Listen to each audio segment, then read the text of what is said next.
Sa Tacloban daw,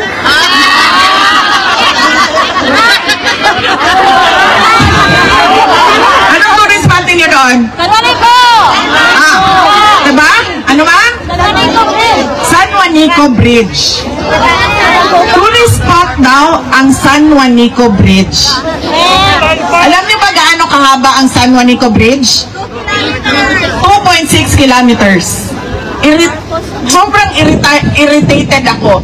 Paano naging tourist spot ang 2.6 kilometers na bridge?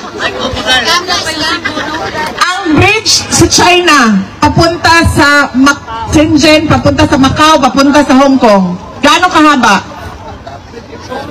264 kilometers. Yun ang tourist spot. Yun ang modernization. Yun ang infrastructure.